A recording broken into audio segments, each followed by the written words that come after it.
भारत में ही नहीं बल्कि पूरे विश्व भर में श्री कृष्ण लीला प्रचलित है। श्री कृष्ण के बारे में जो लोग जितना जानते हैं, उनके मन में उनके बारे में जानने की और भी इच्छा प्रकट होती है। आप में से बहुत से लोग भगवान कृष्ण की लीलाएं और उनके रोचक तथ्यों से अवगत होंगे, पर आज हम आपको भगवान श्री कृष्ण के जीवन से जुड़े कुछ ऐसे रहस्य बताने जा रहे हैं जिनके बारे में शायद ही आपने कभी सुना हो। 1.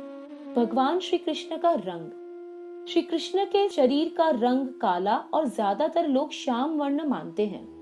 सूर्यास्त के बाद जब दिन अस्त होने वाला होता है तो आसमान का रंग काले नीले जैसा होता है। जैन श्रुति के अनुसार भगवान कृष्ण का रंग ना तो काला और ना ही नीला था।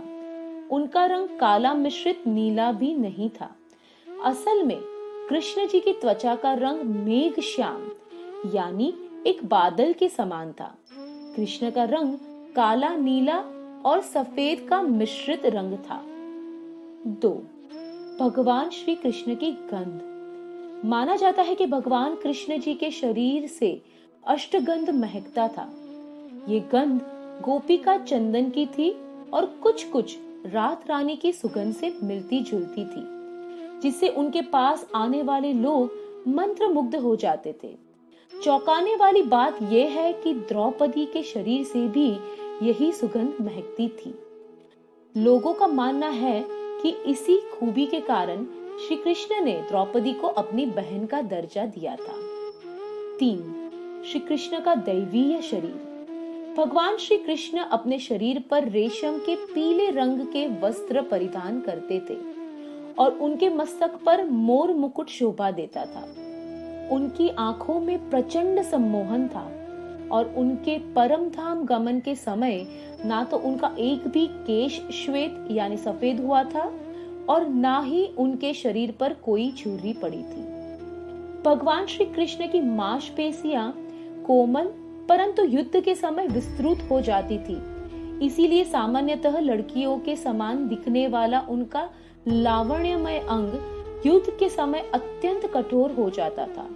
कुछ ऐसे ही गुण कर्ण और द्रौपदी के शरीर में भी देखने को मिलते हैं। 4. महाभारत का युद्ध।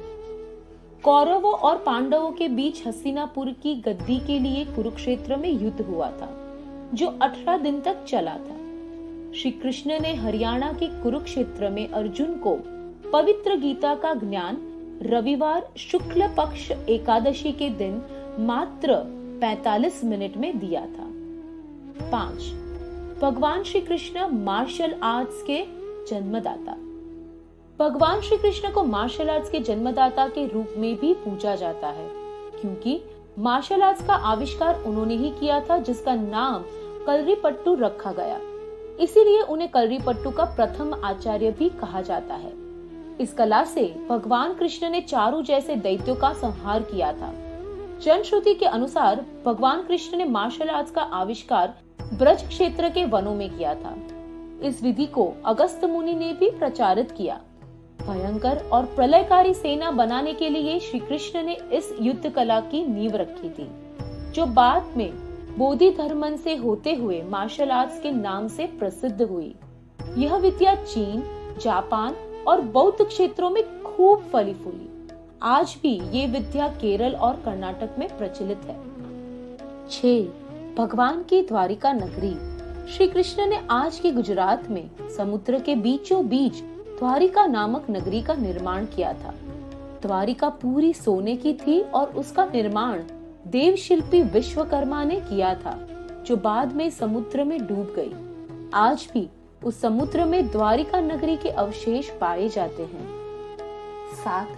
श्री कृष्ण पर शोध। हाल ही में ब्रिटेन में रहने वाले शोधकर्ता ने खगोलीय घटनाओं, पुरातात्विक तथ्यों आदि के आधार पर कृष्ण जन्म और महाभारत युद्ध के समय का सटीक वर्णन किया है। ब्रिटेन में कार्यरत न्यूक्लियर मेडिसिन के फिजिशियन डॉक्टर मनीष पंडित ने महाभारत में वर्णित 150 खगोलीय घटनाओं के संदर्भ में कहा है कि महाभारत का युद्ध 22 नवंबर 3067 ईसा पूर्व को हुआ था।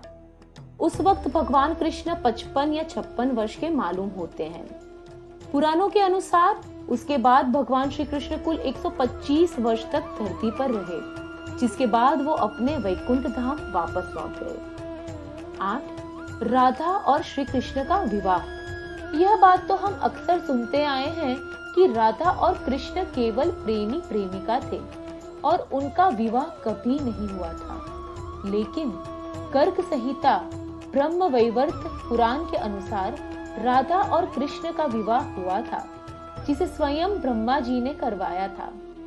उस विवाह के बारे में अधिक जानने के लिए ऊपर दिए गए आई बटन पर क्लिक करें। और कैसी लगी आपको ये वीडियो हमें कमेंट सेक्शन में जरूर बताएं। और ऐसे ही दिलचस्प तथ्य और रहस्य से जुड़ी वीडियो देखने के लिए हमारे चैनल विटी सेज को सब्सक्राइब करें। धन्यवाद।